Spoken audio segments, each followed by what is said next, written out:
I'm going to teach you how to turn this JPEG. It's a photograph of an old rubber hand that I got at Worlds of Fun in Kansas City many years ago. I've used it for hundreds of pranks. I'm going to turn that still picture into an animated hand that looks like this using puppet pinning in After Effects. I'll do like a composition, new composition. Constrain was on. See this constrain button here? So let me turn that off. 100, something like that. All right, the other thing I'm going to do is I'm going to change my background, composition settings, and change my background from black to white. So hopefully you won't see the edge of my, around my hand so much anymore. Let's do 50%. I hit space bar so I can pull down and see the fingers. I could cut out this thumb. I already see how easy it would be to just chop this thumb out right here. So I'm going to go, Command D to duplicate it. I'm going to get on the hand. I get on my pen tool. This would probably be easier in Photoshop because then I could do the good old-fashioned magnetic lasso and really make sure that the background is empty, right? It doesn't really matter if the white on this shows up because I'm not going to move the thumb over there. But on this side, I'm going to make it really tight. Okay, so cut some junk out, prep your thing. I'm going to use these wrinkles here as a way to kind of cut this thumb out. All right, let's see how realistic that looks. I don't like this point. See how that point's all straight? I hit Option and make it a little bit softer. I just don't like how harsh that point was. This one's kind of the same way. I hit Option. So I'm kind of rounding things off. Whenever I do my animation, I try to stump things off. Now, to get that anchor point where it belongs, because there's the anchor point right there, see? This is the hardest tool to find in After Effects right there, that one. All right, so I'll click on that guy and I will drag this down to kind of where I thought it was on my thumb. And then I'll hit R for rotate. So that could be good. The only problem is I've still got my hand under here. And I kind of need to get rid of the other thumb, right? How do I stick this thumb to the hand? How do I parent it or child it? Anybody remember that? Yeah, you get this pick whip, this little whip thing. So I'm going to say, I'm going to stick the thumb to the hand, and I'm also going to rename it. I'm going to hit Enter and hit THUMB, Enter. So now, and I might even color code that layer a different color, something I can see better, like orange maybe, and then I'm going to save it because it's going to crash any minute. The other thing I think, now that this is parented, I'm going to make this hand a little smaller even. So I have a little more room outside here. I'll probably turn off the thumb. And I think I'm going to just delete the thumb using my pen tool again. Click here. Just cut a big hole here where the thumb is underneath. Now my mask cut it wrong. How do I reverse the mask so the hand shows up instead of the thumb? Anybody know? Right here. Yep. Good call. All right. So now I've got a white background. I should probably not cut off this much of the hand, right? So I'm going to kind of allow that part of the hand to stay there. And I've got my thumb isolated. And I've got rotation, so I can now move that thumb. It's looking okay. I see a little crap here. See that? So I hit zoom and zoom in on it. That little piece of junk there is probably coming from that mask on the bottom. So let me refine that a little bit. V to select it, click on it, pull it up like this. And I'll keep that there. And pull this over like that. So that's looking pretty good. So let me show you guys how puppeting works. First thing I'm going to do, I don't want to overdo this. I'm just going to make it kind of subtle because I like where it's going. I'm going to hit Z and zoom in. So here we are. I've zoomed in on my hand. I'm going to use these pins. There's about 1, 2, 3, 4, 5 of them. Here's what they do. This first pin is kind of old school. It works fine, but I would use something more advanced. This is a starch pin. What this does is makes like a bone in the thumb. It would make a spot that does not bend. Puppet bend tool, this is cool. It's pretty much like this one, so I use the advanced one. This is the one I like to use. Overlap is really weird. It's like if this thumb, for some reason on the Z axis, got bent behind the hand, I could turn this on so that the thumb would go in front of the rest of the hand. Does that make sense? So that's, if you ever run into that, you would use that, but we probably won't run into that today. So here I go. I'm going to click on Puppet Advanced Pin Tool, and check this out. I'm going to put kind of maybe one pin down here, one pin here, and one pin here. Now, this is how you bend it. Here's my thumb, and here is, I'll show you the pins in case you lose them.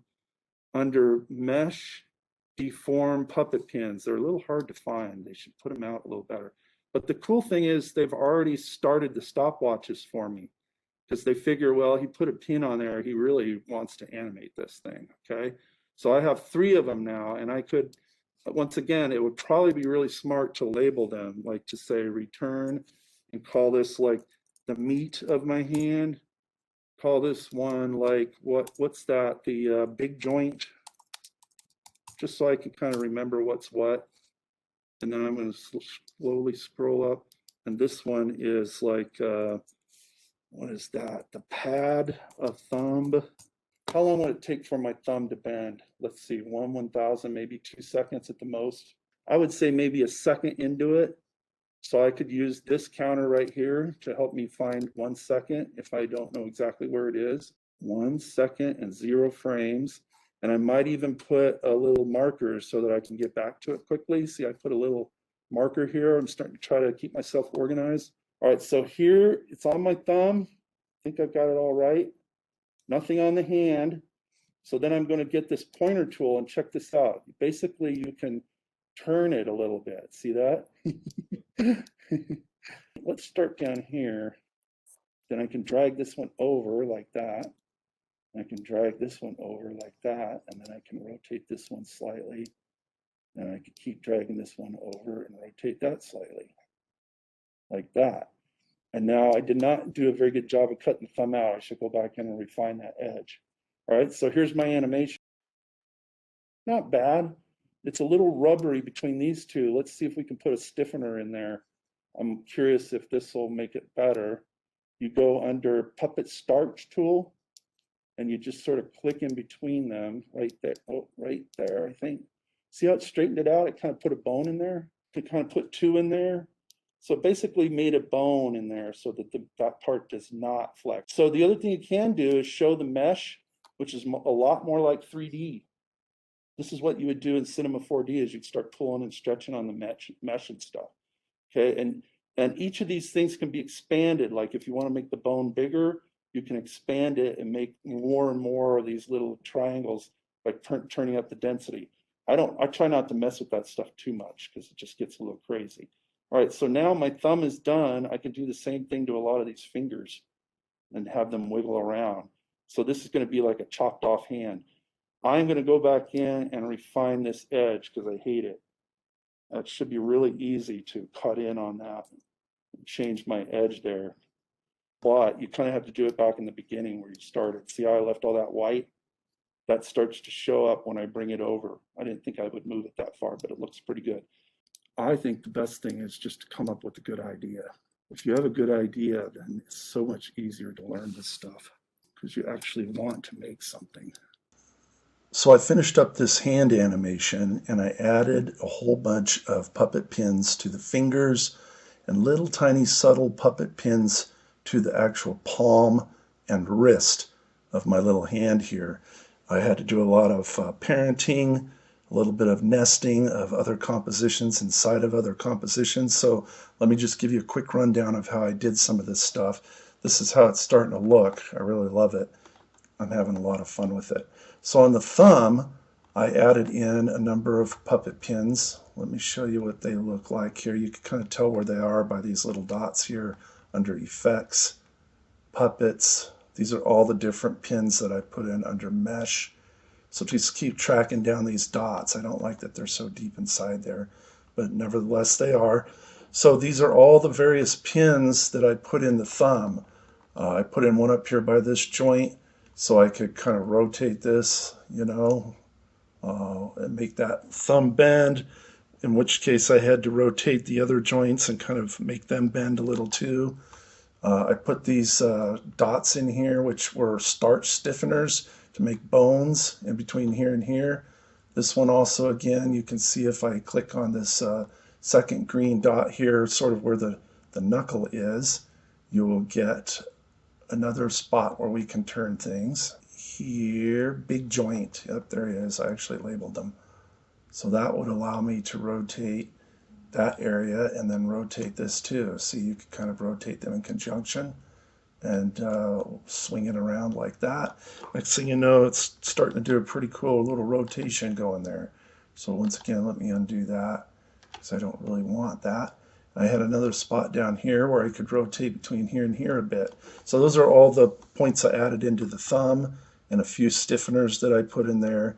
And then the other thing I did was I put on comp 2 here, I have all the fingers with little puppet pins on them. I had to cut the thumb out so I could set the other thumb on top of it.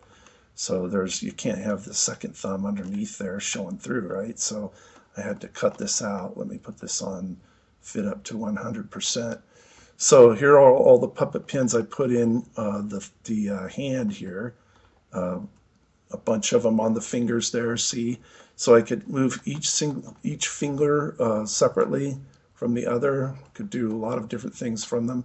They did sort of have an influence on each other, which I could probably turn down if I went underneath the settings here, turn down the density, the expansion, things like that. So I could get a little more fine tuning on that, but I like how it turned out, so I'm happy with it.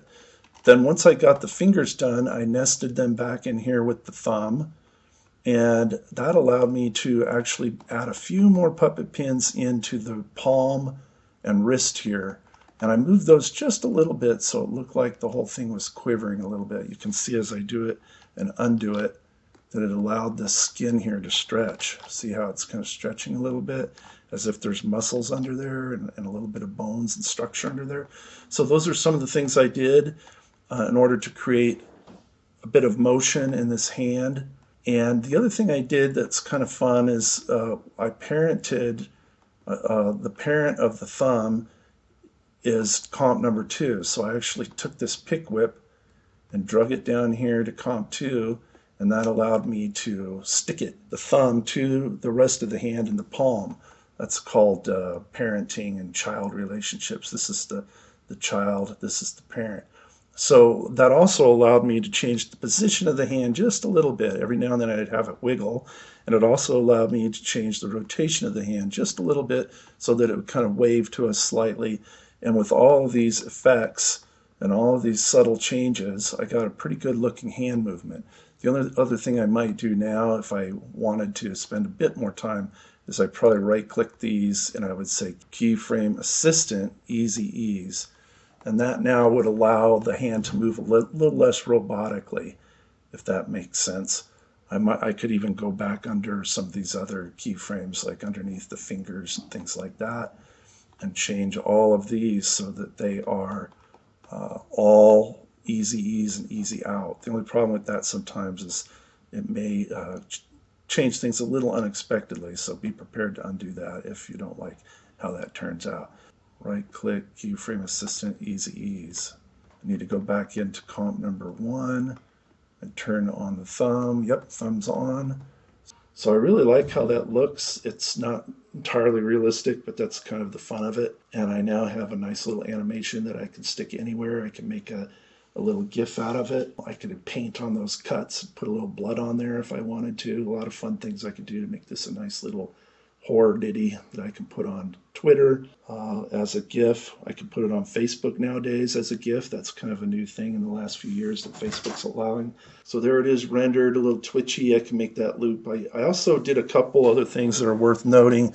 One is that every time I change something here, for example, I always try to make it loop. I take these keyframes here and I paste them over here at the end so they all kind of match.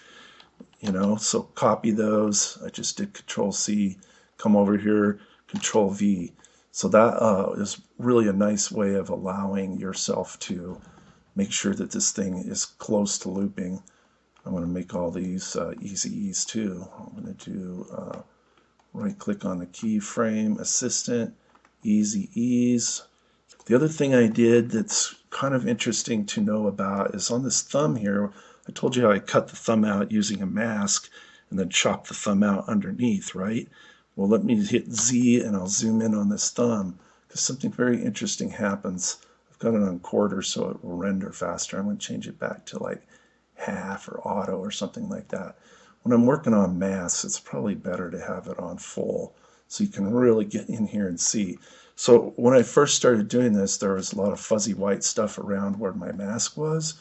So if I click on the thumb and I turn on my little masks here, toggle masks, so what I noticed was some of these edges weren't very well refined, but if you do some of this puppet pinning and later on, you see how the edge doesn't really follow the thumb anymore once you start doing puppeting because you're bending all those pixels. So all you can do is, like, if I see this little bit of white here and I don't quite like it, I can kind of click on this spot here and I can move it in a little bit and you'll see that that white will disappear.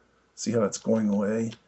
So you can still refine your mask even though you're looking later on and seeing the white. Now that white is totally gone. So when I first started out, it was more like that. See how it's all going to be all white there? So if you want to get rid of that, even though the mask isn't sitting right on it, you can still do it. The other thing I did that was kind of advanced with my masks is I didn't really like this edge right here. Right now it's nice and soft and kind of fuzzes into the hand underneath. But when I first did it, it looked more like this. Let me get under my thumb and hit M for masks. I have two masks here. The second one was intersected and inverted, which was kind of interesting. It made the edge soft just on that spot where the meat of the thumb hit the meat of the hand. So let me say none on this. And you should see that there's there was an edge that kind of showed up, and I didn't really like that. So once I turned that on to intersect and messed with it a lot, it fuzzed up just this area, but kept these other masks sharp. So you can see there's actually two masks interacting here. There's the main mask, and then just this area, I fuzzed the mask using a second mask to intersect it and also to invert it. So it created fuzziness just right here, a nice thick line of fuzziness right here. So that's kind of a cool advanced trick that I just discovered today while I was playing around.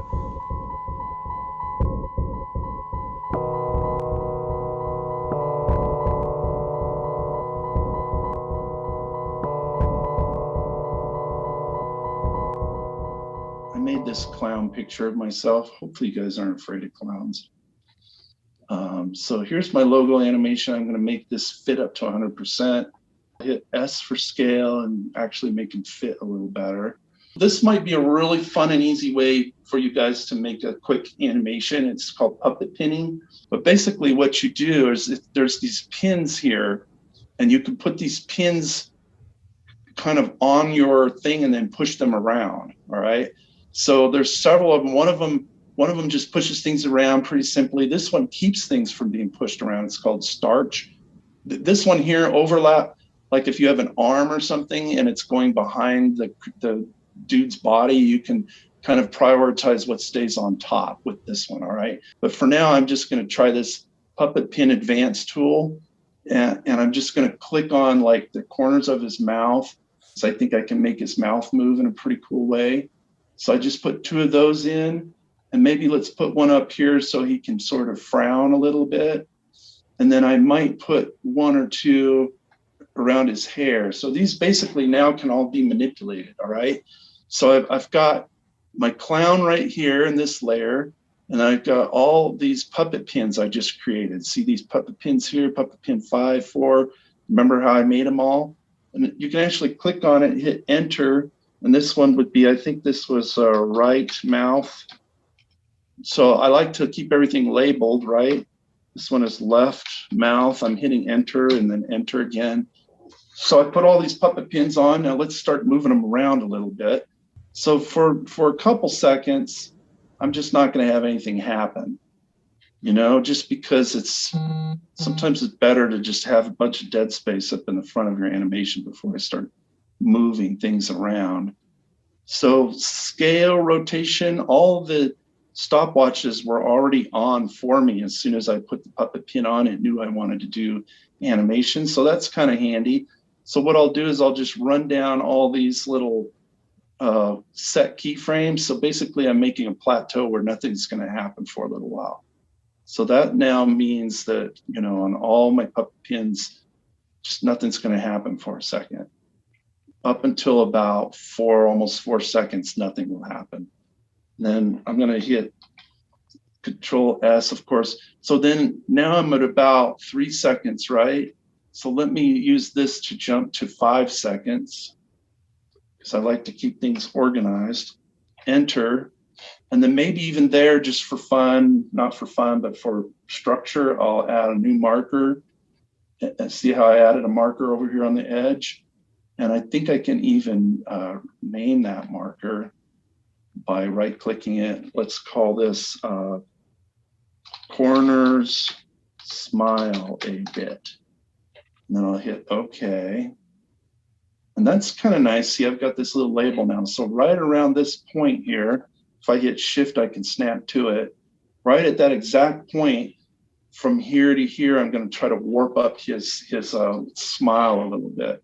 So I'm going to click on this first puppet pin and pull it up. And then I can rotate it a little bit like that. And then the other thing I can do is, you see how it's like distorting his neck a little bit? Maybe we don't want that. This is where the starch pins come in handy. Right here, the puppet starch pin tool. So I can put a starch pin right here. I might need to add more starch pins in. So let me come over here. I'll make sure I've selected these starch pins. Where is it? Right here, right? Control P. Click on it here. Click on it here. Maybe I'll add a bunch of them. So let's do his left mouth a little bit too. I'm going to use these jumpers here to kind of jump over until they're lined up, because it's always a good idea to keep things lined up in After Effects, right? So let's now distort this side of his mouth by twirling that a little bit and moving it up a little bit. See, so his face is starting to change a little bit. See that? Kind of interesting. Let's see if we can make him frown a little bit at that point. Actually, I won't make him frown yet. Let's go down to his forehead, and I'll say, let's add in a frown after that. So I'll jump, you know, a second or so later, and then I'll grab this frown and I'll kind of make his brow come down a little bit. And I could even like rotate things a little bit more like that. All right, so those are some of the things you can do with puppet pins. So here's my animation that I've got just for doing puppet pins. Let me go minus, minus, minus, see my whole timeline and pull over my work area. So I'm just going to render that area. Hit play. So here's what would happen. Nothing for 4 seconds. And then now it starts to distort, do some weird things. All right, so that's one quick and easy way to do an animation with puppet pins. And I could definitely speed that up. Now I could go back and reverse those and make his face back to normal. Or I can like repeat them really fast. Let me just do that really quick. I'll grab a whole bunch of keyframes and just copy and paste them real quick. The forehead. All these, I'll just select them. I want to see if I can make them laugh. Copy. So I just copied all those keyframes. I'm going to paste, and then I'm going to move over slightly and paste again. And I'm going to move over slightly and paste again. So it'll be kind of like he's laughing. It'll be like, like that. I think I'll copy in a whole bunch more keyframes just for fun. So it's very randomized when I do this. There he's starting to laugh a little faster. I could speed that up, edit that in Premiere or something like that. I'm going to make a solid here, and I'm just going to really quickly chop out kind of a humanoid shape using my pen tool here.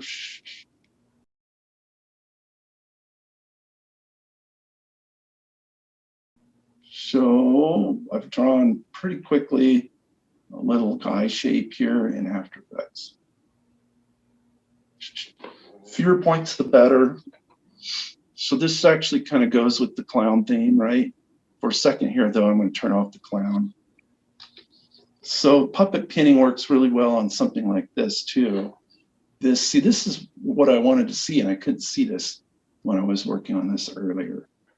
You want to see the show mesh. So this kind of shows you like the parts that can be influenced by various pins, and you can make that like more dense or not, depending on what you want it to do. Like this particular pin here, that starch pin, here's the settings for it. You can like change how dense the mesh is, like on the forehead up there. Maybe I don't want it to be influencing too much. I want it to just influence around his eyebrows. So now there's a lot more mesh, and it'll influence less based on how expanding it is.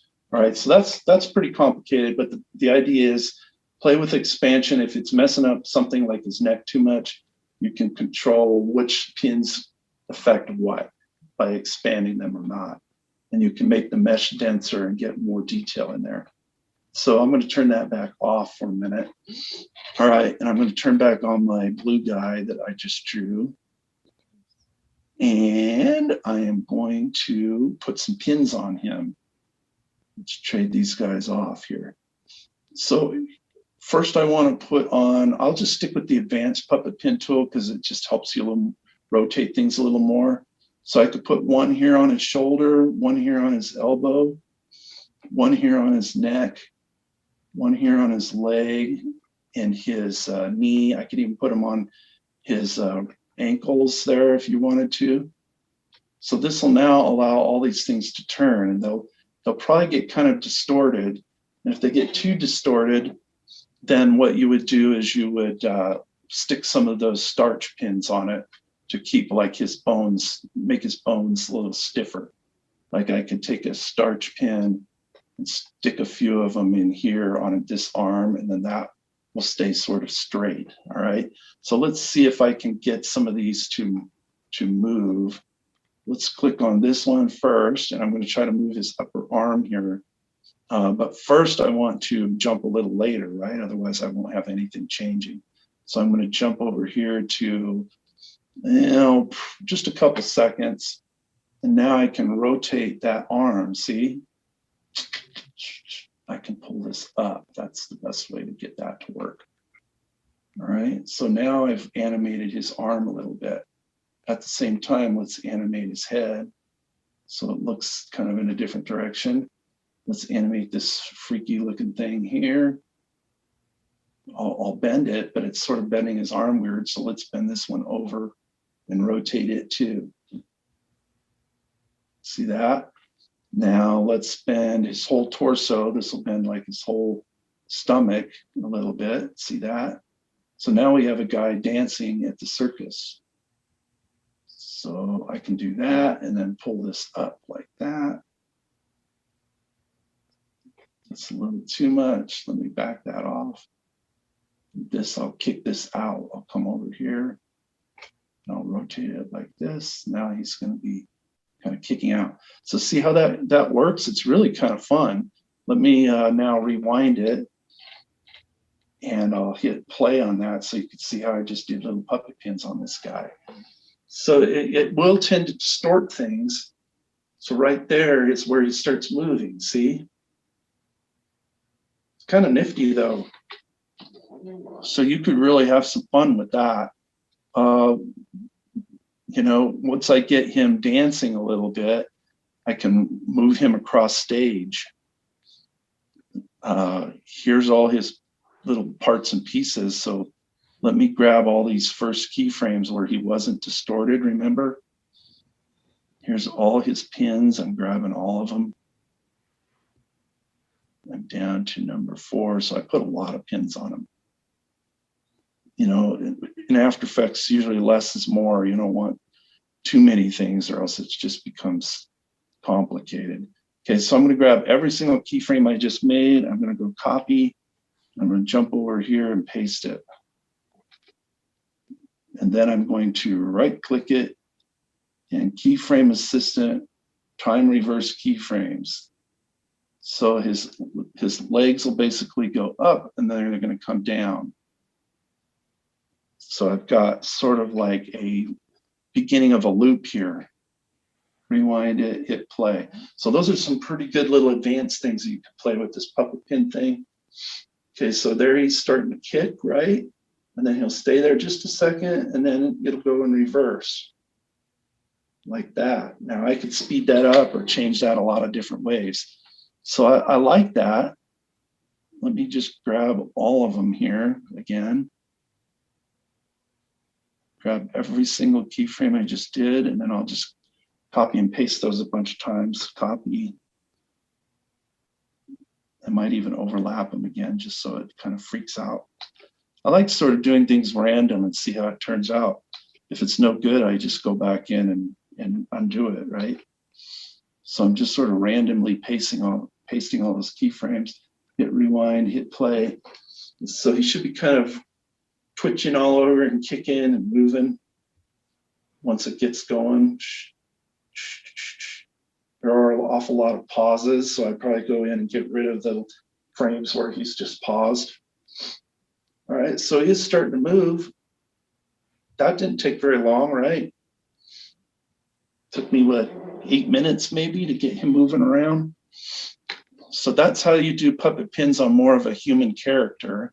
Take a picture of yourself like this, cut your own body out, and animate yourself, which would be really fun. You might want to try that.